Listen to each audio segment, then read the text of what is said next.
Si le sarcasme était une discipline olympique, mon mariage aurait sans aucun doute remporté la médaille d'or, assortie de contrats publicitaires lucratifs et, très probablement, d'un documentaire Netflix chroniquant sa spectaculaire déchéance. Je m'appelle Peter Hollander et, ces 15 dernières années, j'ai vécu dans l'illusion de connaître ma femme Dana aussi bien que les taches d'huile incrustées dans mes mains. Manifestement, mes connaissances étaient considérablement lacunaires.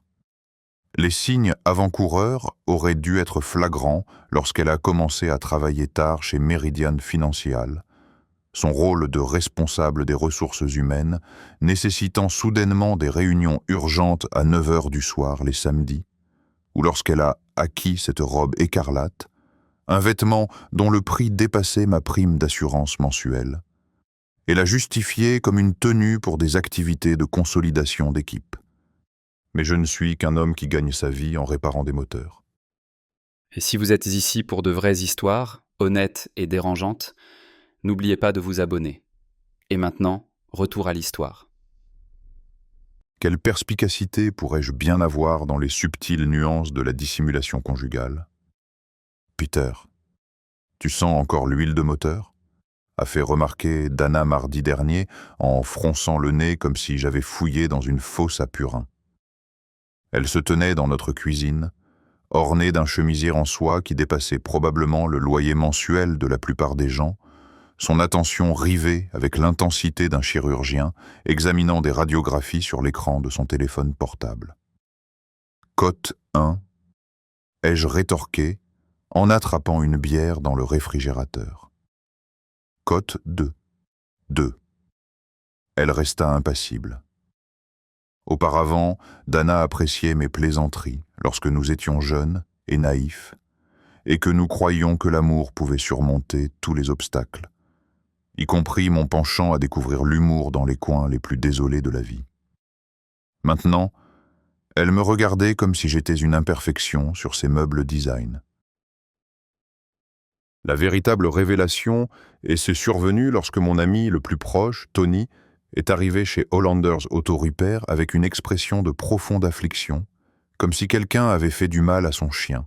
Tony est mon associé et compagnon de beuverie depuis l'école. Le genre de personne qui aiderait à cacher un cadavre, bien qu'on espère qu'un tel scénario ne se produise jamais. Cote 3, a-t-il dit, son ton badin habituel étant remarquablement absent. Cote 4. Cote 5. Il s'arrêta et ajouta « Il s'agit de Dana ». La clé à molette dans ma main me sembla soudainement peser 50 livres. Qu'est-ce qu'il y a avec Dana ? Tony sortit son téléphone portable, ses doigts flottant au-dessus de l'écran, avec autant de précaution que s'il désamorçait un engin explosif. J'étais hier soir au Murphy's Tavern, ce bar chic du centre-ville où un hamburger coûte 15 $. Le même endroit où Dana était censée dîner avec sa sœur. Exact. Eh bien, à moins que sa sœur n'ait fait pousser une barbe et adopté le nom de Victor, elle n'était pas en compagnie de sa famille. Il présenta la photo, et ma réalité vacilla dangereusement, un peu comme un véhicule avec 2 pneus crevés. Là, il y avait ma femme, ma Dana, sur les genoux d'un homme quelconque, comme si elle auditionnait pour un clip vidéo. Le monsieur était grand, brun, et portait le genre de costume extravagant qui hurlait littéralement. Côte 11. Ses mains entouraient sa taille, et elle riait de quelque chose qu'il lui chuchotait à l'oreille, le rire qui m'était autrefois exclusivement réservé. « Qui est ce costard ?» ai-je demandé, étonné de la fermeté de ma voix. Victor Dantis, propriétaire de ce concessionnaire de voitures de luxe sur la Fifth Street. Tu sais, celui avec les Porsche dans la vitrine, dont chacune coûte plus cher que ton appartement. J'ai fixé mon regard sur la photo jusqu'à ce que l'image s'imprime indélébilement sur ma rétine. Dana avait l'air épanouie, sincèrement épanouie, comme je ne l'avais pas vue depuis des mois, peut-être des années. La réalisation m'a frappé avec la force d'un marteau-piqueur dans la poitrine. « Ça dure depuis combien de temps ?» ai-je demandé. Je ne peux pas le dire avec certitude, mon ami, mais à en juger par son niveau de confort évident, Tony haussa les épaules, un geste lourd de sous-entendu. Je lui ai rendu le téléphone et j'ai attrapé ma clé à molette, me concentrant sur le moteur devant moi comme s'il recelait les secrets mêmes de l'univers. Une Honda Civic de 2018 avec un problème de courroie de distribution. Un problème simple. Une solution simple. Contrairement à mon mariage qui semblait receler plus de complications qu'une Ford de 20 ans avec 300 000 km au compteur. « Ça va ?» demanda Tony. « Impeccable », répondis-je en serrant une vis et avec une force peut-être excessive. « J'essaie juste de réparer quelque chose qui est cassé depuis un certain temps. » Ce soir-là, je me suis barricadé dans mon salon avec une bière et j'ai attendu le retour de Dana. Elle est rentrée vers 00h30, fredonnant un air inconnu, les joues roses et les cheveux légèrement ébouriffés, malgré ses efforts manifestes pour rétablir l'ordre. « Comment s'est passé le dîner avec ta sœur ?» demandai-je depuis le canapé. Elle hésita un instant, mais se reprit rapidement. « Bien, tu sais comment est Sarah quand elle a un peu trop bu. Elle a monopolisé la conversation avec ses problèmes de divorce. » Étrange histoire avec Sarah, remarquai-je en prenant une longue gorgée de ma bière. Je l'ai contactée vers 9h pour savoir si je devais venir te chercher. Elle m'a dit qu'elle ne t'avait pas vu depuis 2 semaines. Le visage de Dana afficha une succession rapide d'expressions, comme les rouleaux d'une machine à sous, avant de se fixer sur une colère indignée. « Tu surveilles maintenant mes activités? On est revenu à l'adolescence? » Je me soucie simplement de ma femme, et je m'assure qu'elle va bien lorsqu'elle traîne avec des messieurs énigmatiques et barbus qui présentent une ressemblance suspecte avec des concessionnaires automobiles de luxe. La couleur quitta son visage. Et pendant un instant fugace, j'ai presque ressenti un sentiment de pitié pour elle, presque. « Côte 25 » commença-t-elle. « Côte 26 » répondis-je, me levant et me dirigeant vers l'escalier. Je suppose cependant que ce sera aussi crédible que ton histoire de sœur. Je m'arrêtai au pied de l'escalier et me retournai vers elle. Elle se tenait au milieu de notre salon, semblant perdue, repentante et indéniablement attirante dans cette robe écarlate qui n'était clairement pas destinée aux réunions de sœurs. « Côte 28 » ajoutai-je.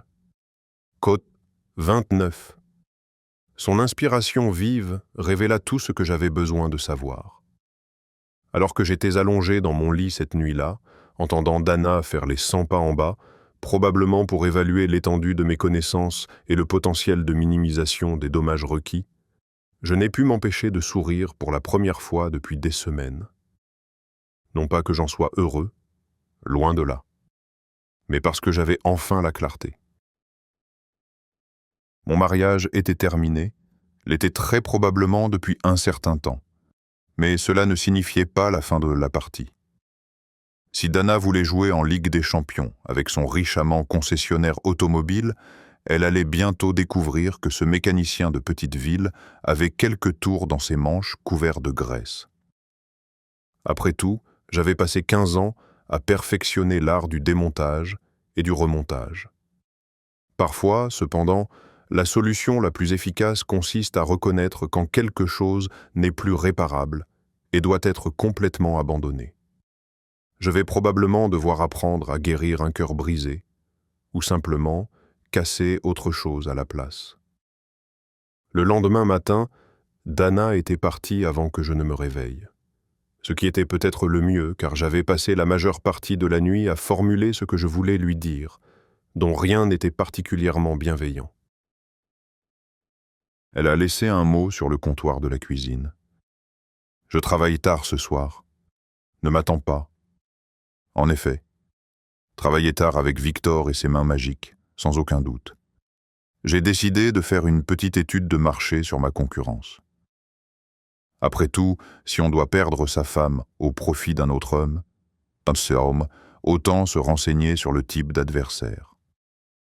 Alors vers midi, je me suis rendu chez Dantis Luxury Motors, un temple étincelant d'extravagance automobile qui occupait un demi-pâté de maison. La salle d'exposition était exactement comme on l'imaginait. Des sols en marbre poli, des murs de verre impeccables et des véhicules dont les étiquettes de prix dépassaient le revenu annuel de la plupart des gens pendant 5 ans. Une réceptionniste blonde, dont les dents étaient si blanches et éclatantes qu'elles auraient pu servir de balises de navigation pour les navires, m'a accueilli avec un sourire qui était probablement une obligation contractuelle.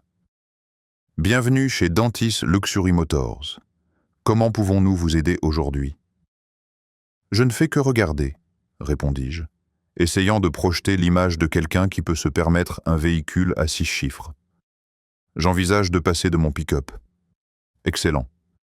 Puis-je faire venir quelqu'un pour vous aider, Victor ? Victor Dantis. »« Que puis-je vous présenter aujourd'hui ?»« Peter, » répondis-je, omettant mon nom de famille. « Je recherche quelque chose de fiable. »« La fiabilité est notre marque de fabrique. » Répondit-il avec cette assurance suave qui faisait sans doute des merveilles auprès des femmes au foyer solitaire. Dans quelle gamme de prix vous situez-vous ? Disons que le ciel est la limite. Menti, dis-je. Je me suis récemment séparé de mon entreprise. Encore un mensonge. Mais tant qu'à faire.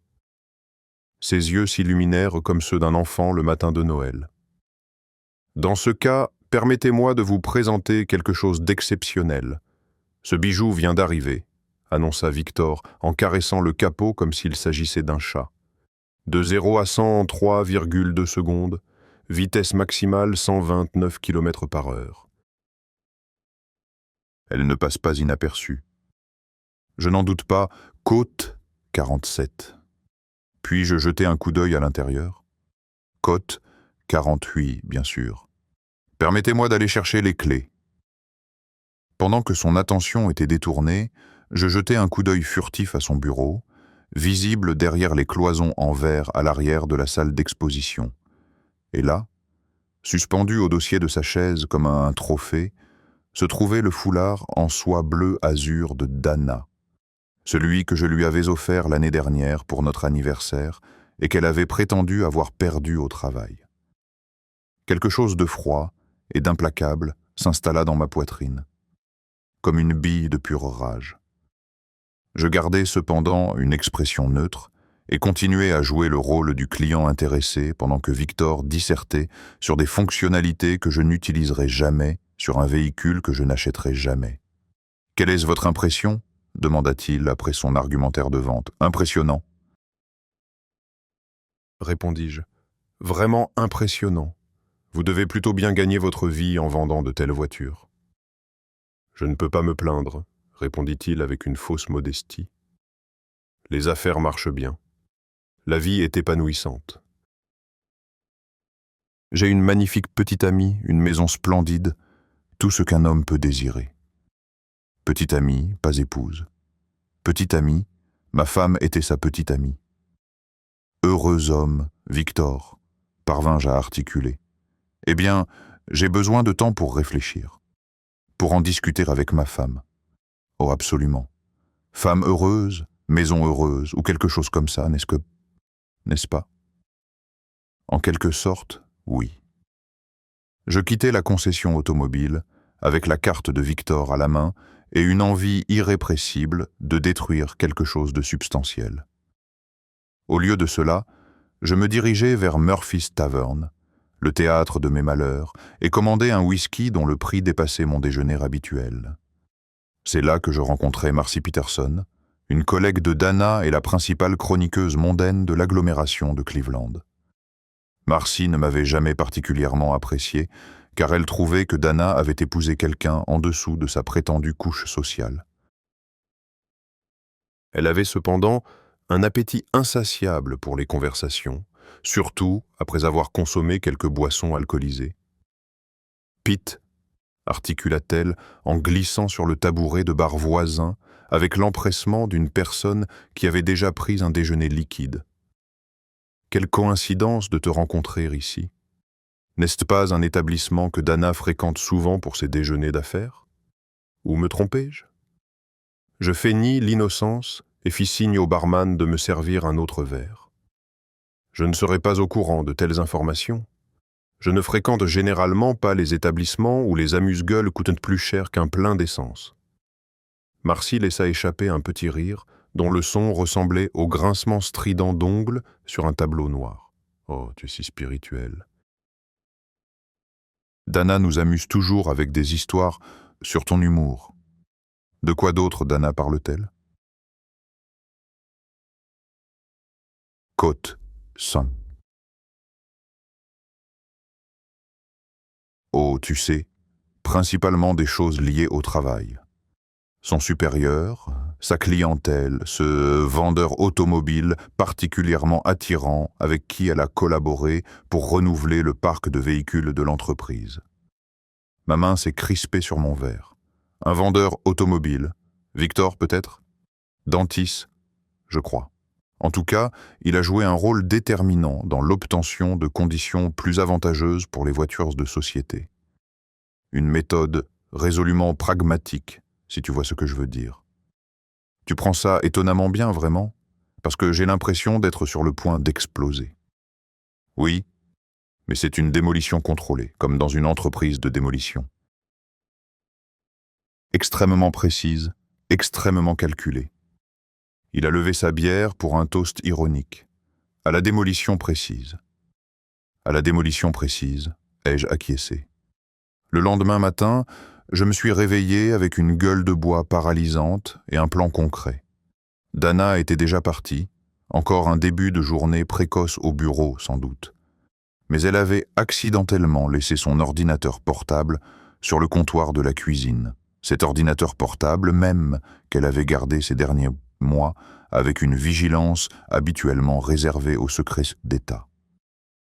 Je ne suis pas fier de mes actes qui ont suivi, mais les circonstances désespérées exigent des mesures moralement discutables.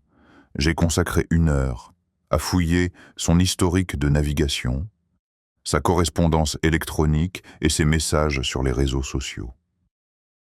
Mes découvertes ont fait de ma gueule de bois un simple mal de tête comparé à la migraine de trahison qui a suivi. Des mois de correspondance entre Dana et Victor. Victor. Des images que j'aurais préféré ne jamais voir, et des rendez-vous pour des escapades de week-end que l'on m'a fait croire être des conférences professionnelles. Et le pire de tout, des conversations à propos de moi, de la façon dont j'entrave le progrès de Dana, de la façon dont elle mérite quelqu'un qui peut lui offrir les belles choses de la vie, et de la façon dont ils planifiaient une relation sérieuse une fois qu'ils auraient trouvé une solution à la situation de Pete, comme si je n'étais qu'un problème à résoudre, un petit inconvénient qui se dressait sur le chemin de leur grande romance. J'ai tout copié, chaque communication, chaque image, chaque blague insensée à mes dépens. À la fin, je possédais un compendium d'une ampleur suffisante pour étouffer un cheval et une stratégie qui commençait à prendre forme, à la fois exquise et terrible. Dana voulait jouer? Très bien. Elle était sur le point de découvrir que ce modeste mécanicien d'une petite ville avait un certain talent pour le démantèlement, et je ne faisais que commencer. L'avantage d'exercer le métier de mécanicien, c'est que les gens ont tendance à sous-estimer vos capacités. Ils voient la crasse sous vos ongles et les taches d'huile sur vos vêtements, et supposent que vous êtes un simple ouvrier, incapable de les manipuler. Dana et Victor allaient bientôt prendre conscience de la profonde erreur de cette supposition. Mon premier coup était simple. J'exploitais un service de localisation GPS tout à fait légal pour mon entreprise, qui nous permettait de surveiller les véhicules des clients lors des essais routiers et des livraisons. Tout était parfaitement étanche, dûment documenté et extrêmement utile pour garder un œil sur une Porsche argentée en particulier, qui se trouvait d'ailleurs un peu trop souvent dans les parages. Pendant 3 jours, j'ai observé les agissements de Victor avec une attention soutenue. Ses habitudes se sont révélées étonnamment prévisibles. Le matin, la concession automobile, le déjeuner dans des restaurants hors de prix, l'après-midi, divers rendez-vous clients et le soir, eh bien, les soirées étaient particulièrement intéressantes. Le mardi soir, c'était l'appartement de Dana en centre-ville, dont j'ignorais l'existence jusqu'à ce que je suive le signal GPS précisément à cet endroit. Le mercredi soir, un motel en périphérie. Le jeudi, une incursion chez moi, pendant que j'étais censé faire des heures supplémentaires. Le vendredi, j'étais prêt à mettre ma stratégie à exécution. Je me suis posté en face du Sunset Motor Lodge, un établissement qui avait connu des jours meilleurs, avec Tony à mes côtés et un appareil photo à téléobjectif sur les genoux. L'attente ne fut pas longue. Vers 6h30 du soir, la Porsche de Victor s'est garée sur le parking, suivi 5 minutes plus tard par la Honda Civic de Dana, mais il n'était pas seul. « Putain de merde », a chuchoté Tony, quand Marcy Peterson est sortie du siège passager de Dana. « C'est Marcy, ça ?» J'ai acquiescé. Observant à travers l'objectif de l'appareil photo, le trio se dirigeait vers la chambre 237, comme s'ils avaient répété cette scène une centaine de fois. Apparemment, Dana a élargi ses horizons.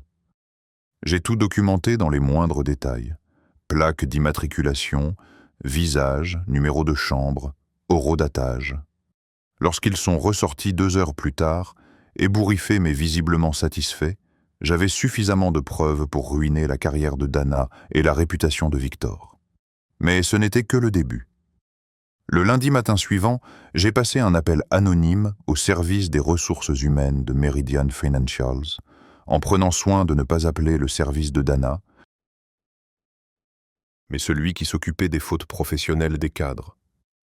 J'ai renoncé aux exagérations et aux inventions en fournissant à la place des faits, des données et l'indication qu'ils devraient peut-être enquêter sur les activités extra-professionnelles de leur estimée directrice des ressources humaines.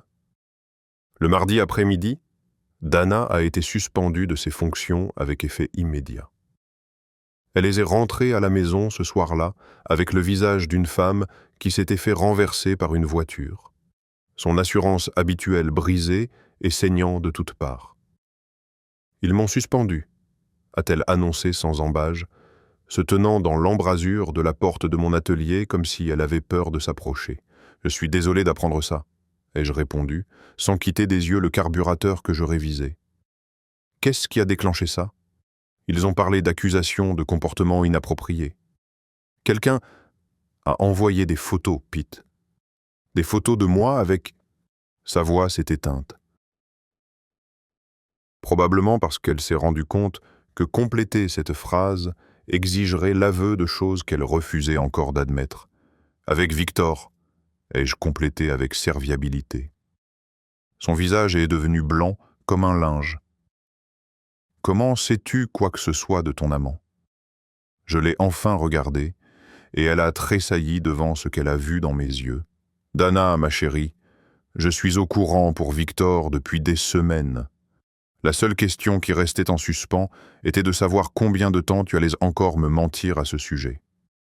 Alors elle s'est mise à pleurer, sans retenue, théâtralement, des larmes qui m'auraient peut-être arraché de la compassion il y a un mois. Maintenant, elle ne suscitait plus que de la lassitude. « Ce n'est pas ce que tu crois », a-t-elle dit, ce qui est probablement l'affirmation la plus éculée du répertoire de tout adultère. « Vraiment ? Parce que je crois que tu as une liaison avec un vendeur automobile depuis au moins 6 mois, pendant que tu me racontes que tu travaillais tard. Je crois que tu as loué un appartement en centre-ville avec de l'argent provenant de notre compte d'épargne commun.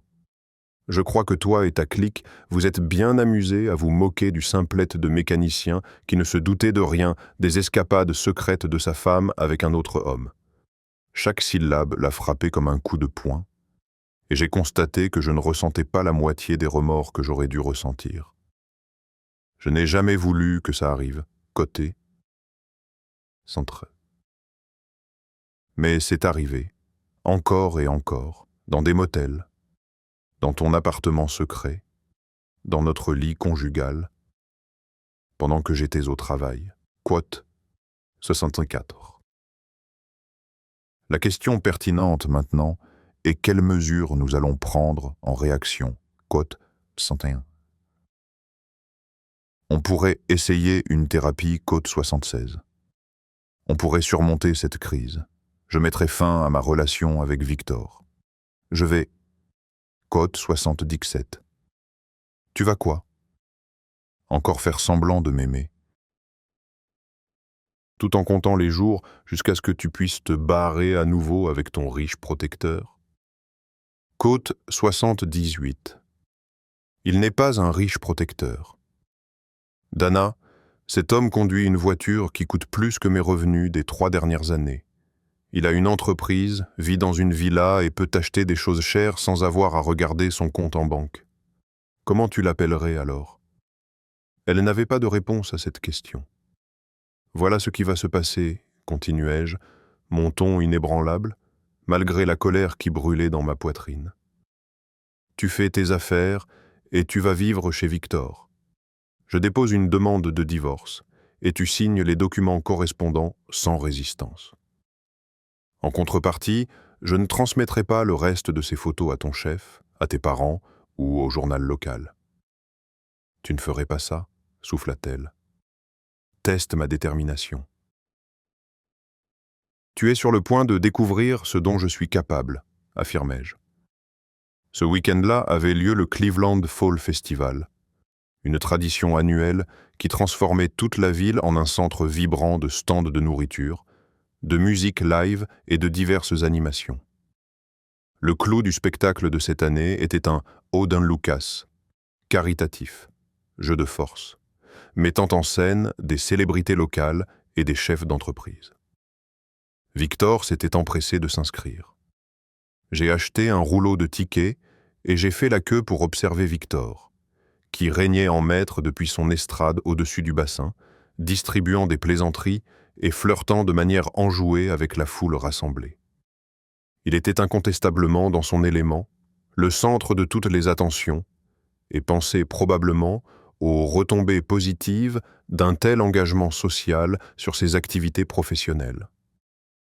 Quand vint mon tour, je m'avançai vers la ligne de lancer, une balle de baseball à la main et devant un micro, mise à disposition par les organisateurs pour des plaisanteries.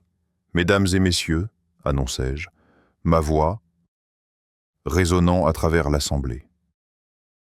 Nous avons ici Victor Dantis, propriétaire de Dantis Luxury Motors. Et je dois admettre que cet homme a un talent indéniable pour manipuler des voitures coûteuses. Le public éclata de rire. Et Victor sourit, supposant probablement qu'il ne s'agissait que d'une plaisanterie innocente. Sans me laisser déconcerter, je me préparais à lancer. Victor teste ma femme depuis des mois, et j'entends dire qu'elle se conduit comme un rêve. La balle de baseball atteignit la cible avec une précision inébranlable, propulsant Victor dans le bassin avec un grand plouf, qui étouffa brièvement le silence soudain et stupéfait de la foule. Lorsqu'il refit surface, crachant de l'eau et visiblement furieux, le silence se brisa en un mélange de rires nerveux et d'applaudissements sporadiques. Dana, qui s'était positionnée près du premier rang de la foule, fit volte-face et s'enfuit. Victor sortit du bassin, trempé et profondément humilié, ses vêtements coûteux ruinés, et sa réputation visiblement entachée par chaque photo prise par les nombreux appareils photo des téléphones portables. « Merci à tous de votre participation », annonçai-je dans le micro, le rendis et m'en allai. Tandis que la foule derrière moi se dissolvait dans le chaos. Ce soir-là, je trouvai un message glissé subrepticement sous ma porte. « Lâche l'affaire, ou tu perdras plus que ta femme. » V. Opération débâcle. « Des problèmes, Victor ? Espèce d'enfoiré, grogna-t-il. Qu'est-ce que tu as fait à ma voiture ? Côte 94. Moi, je ne suis qu'un simple mécanicien. Que pourrais-je bien savoir de l'ingénierie allemande de pointe ? Côte 95. Peut-être devrais-tu appeler une dépanneuse. J'ai entendu dire que Dantis Motors offre un service client exceptionnel. La foule riait maintenant ouvertement, et le teint de Victor prenait une intéressante teinte lilas. Je suis remonté dans mon pick-up et suis parti, le laissant seul avec le chaos de la circulation, la foule rassemblée et les inévitables questions sur la mort subite de son automobile à 180 000 $ en plein cœur du centre-ville. Ce n'était cependant que l'ouverture. Le véritable spectacle s'est déroulé 3 jours plus tard, lorsque... Et voilà, cette histoire touche à sa fin. Si elle vous a plu, soutenez la chaîne en vous abonnant.